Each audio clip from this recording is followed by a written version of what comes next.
ನಮಸ್ಕಾರ. ನಾವೀಗ CLF cut off ಹಾಗೂ ಮಾಸಿಕ ವಹಿವಾಟನ್ನು ಮಾಡೋದರ ಬಗ್ಗೆ ತಿಳಿಯೋಣ. CLF ಪ್ರೊಫೈಲನ್ನು ನಾವು ಈಗಾಗಲೇ ಮೊಬೈಲ್ನಲ್ಲಿ ಪೂರ್ಣಗೊಳಿಸಿದ್ದೇವೆ ಹಾಗೂ ಅಪ್ಲೋಡ್ ಮಾಡಿ PPM ಲಾಗಿನ್ನಲ್ಲಿ ಅನುಮೋದನೆಗೊಳಿಸಿದ್ದೇವೆ. ಈಗ ಮಾಸಿಕ ವಹಿವಾಟನ್ನು ಮಾಡಬೇಕು. ಮಾಸಿಕ ವಹಿವಾಟನ್ನು ನಾವು ವೆಬ್ ಪೋರ್ಟಲ್ನಲ್ಲಿ ಮಾಡಬೇಕಾಗಿದೆ. Web portal link prod.locus.in. ಈ ಲಿಂಕ್ನಲ್ಲಿ ನಾವು BPM ID ಹಾಗೂ ಬ್ಲಾಕ್ ಅಡ್ಮಿನ್ ಐಡಿಯನ್ನು ಲಾಗಿನ್ ಮಾಡ್ತೇವೆ. ಈಗ ನಾವು CLF ಐಡಿಯನ್ನು ಲಾಗಿನ್ ಮಾಡೋಣ. ಮೊದಲಿಗೆ ನಾವು CB ವೆಬ್ ಅಪ್ಲಿಕೇಶನ್ ಪೇಜನ್ನು ಕಾಣ್ತಾ ಇದ್ದೇವೆ. ಇಲ್ಲಿ ಯೂಸರ್ ನೇಮನ್ನು ನಾವು ಲಾಗಿನ್ ಮಾಡಬೇಕು, ಟೈಪ್ ಮಾಡಬೇಕು. ಪಾಸ್ವರ್ಡನ್ನು ನಾವು ಎಂಟ್ರಿ ಮಾಡಬೇಕು. ಯೂಸರ್ ನೇಮ್ ಇಲ್ಲಿ CLF ID ಆಗಿದೆ. ನಂತರ ಪಾಸ್ವರ್ಡನ್ನು ನಾವು ಎಂಟ್ರಿ ಮಾಡಬೇಕು. ನಂತರ ಸೈನ್ ಇನ್ ಮೇಲೆ ಕ್ಲಿಕ್ ಮಾಡಬೇಕು. ನಮ್ಮ CLF ID ಈಗ ಲಾಗಿನ್ ಆಗಿದೆ. ನಮಗೆ ಇಲ್ಲಿ ಸ್ಟೇಟ್, ಡಿಸ್ಟ್ರಿಕ್ಟ್, ಬ್ಲಾಕ್ ಹೆಸರು ಕಾಣಿಸ್ತಾ ಇದೆ. ನಂತರ ನಮಗೆ ಇಲ್ಲಿ CLF ಹೆಸರು, CLF ರಚನೆಯ ದಿನಾಂಕವನ್ನು ನಾವಿಲ್ಲಿ ಕಾಣ್ತಾ ಇದ್ದೇವೆ. ಲಾಸ್ಟ್ ಮೀಟಿಂಗ್ ಡೇಟನ್ನು ನಾವಿಲ್ಲಿ ಕಾಣಬಹುದು.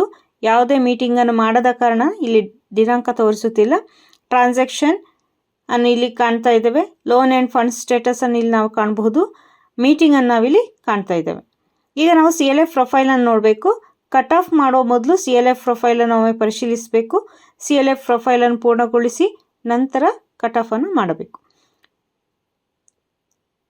ಫೆಡರೇಷನ್ ಮೇಲೆ ಕ್ಲಿಕ್ ಮಾಡಿದಾಗ ಇಲ್ಲಿ ನಮಗೆ CLF ಪ್ರೊಫೈಲನ್ನು ಕಾಣ್ತಾ ಇದ್ದೇವೆ. CLF ಕೋಡ್, CLF ನೇಮ್, ರಚನೆಯ ದಿನಾಂಕ, ಒಕ್ಕೂಟದ ಸ್ಟೇಟಸ್ ಆ್ಯಕ್ಟಿವ್ ಇದೆ, ಮೆಂಬರ್ CBO ಸಂಖ್ಯೆ ಹಾಗೂ ಸಬ್ ಕಮಿಟಿ ಸಂಖ್ಯೆಯನ್ನು ನಾವಿಲ್ಲಿ ಕಾಣಬಹುದು. CLF ಹೆಸರಿನ ಮೇಲೆ ಕ್ಲಿಕ್ ಮಾಡಿದಾಗ ನಮಗೆ ಒಕ್ಕೂಟದ ಬೇಸಿಕ್ ಡೀಟೇಲ್ಸನ್ನು ನಾವಿಲ್ಲಿ ಕಾಣ್ತೇವೆ. EC member, phone number, address, bank details,